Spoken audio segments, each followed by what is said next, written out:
Hello guys, welcome back. We are here with another interesting video. In this video we are going to talk about the mysterious Voynich manuscript has finally been decoded. History researcher says that it's a mostly plagiarized guide to women's health. Scholars have started to debunk these claims about the Voynich manuscript, noting that the translation makes no sense and that a lot of the so-called original findings were done by other researchers. Since its discovery in 1912, the 15th century Voynich manuscript has been a mystery and a cult phenomenon. Full of handwriting in an unknown language or code, the book is heavily illustrated with weird pictures of alien plants, naked women, strange objects, and zodiac symbols.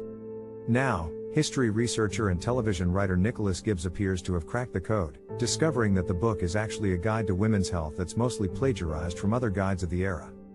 Gibbs writes in the Times literary supplement that he was commissioned by a television network to analyze the Voynich manuscript 3 years ago. Because the manuscript has been entirely digitized by Yale's Voynich library, he could see tiny details in each page and pore over them at his leisure. His experience with medieval Latin and familiarity with ancient medical guides allowed him to uncover the first clues. After looking at the so-called code for a while, Gibbs realized he was seeing a common form of medieval Latin abbreviations, often used in medical treatises about herbs. From the herbarium incorporated into the Voynich manuscript, a standard pattern of abbreviations and ligatures emerged from each plant entry, he wrote. The abbreviations correspond to the standard pattern of words used in the herbarium Apuleius Platonicus: ac equals aqua, water, dq equals decoque, decoctio, decoction, con equals confundo, mix, res equals rata cs, radix, root, sai equals seminizana e, 3 grains each, etc. So this wasn't a code at all, it was just shorthand. The text would have been very familiar to anyone at the time who was interested in medicine. Further study of the herbs and images in the book reminded Gibbs of other Latin medical texts. When he consulted the Trocula and de Bellinis Puttilianis, 2 commonly copied medieval Latin medical books, he realized that a lot of the Voynich manuscript's text and images had been plagiarized directly from them. They, in turn, were copied in part from ancient Latin texts by Galen, Pliny, and Hippocrates.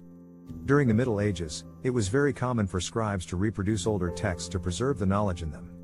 There were no formal rules about copyright and authorship, and indeed books were extremely rare, so nobody complained. Once he realized that the Voynich manuscript was a medical textbook, Gibbs explained, it helped him understand the odd images in it. Pictures of plants referred to herbal medicines, and all the images of bathing women marked it out as a gynecological manual. Baths were often prescribed as medicine, and the Romans were particularly fond of the idea that a nice dip could cure all ills. Zodiac maps were included because ancient and medieval doctors believed that certain cures worked better under specific astrological signs.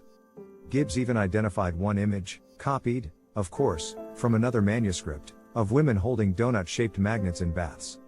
Even back then, people believed in the pseudoscience of magnets. The Women's Pseudoscience Health website Goop would fit right in during the 15th century. The Voynich manuscript has been reliably dated to mere decades before the invention of the printing press, so it's likely that its peculiar blend of plagiarism and curation was a dying format. Once people could just reproduce several copies of the original Trocula or de Bellinis Puttilianis on a printing press, there would have been no need for scribes to painstakingly collate its information into a new, handwritten volume. Gibbs concluded that it's likely the Voynich manuscript was a customized book, possibly created for one person, devoted mostly to women's medicine. Other medieval Latin scholars will certainly want to weigh in, but the sheer mundanity of Gibbs' discovery makes it sound plausible.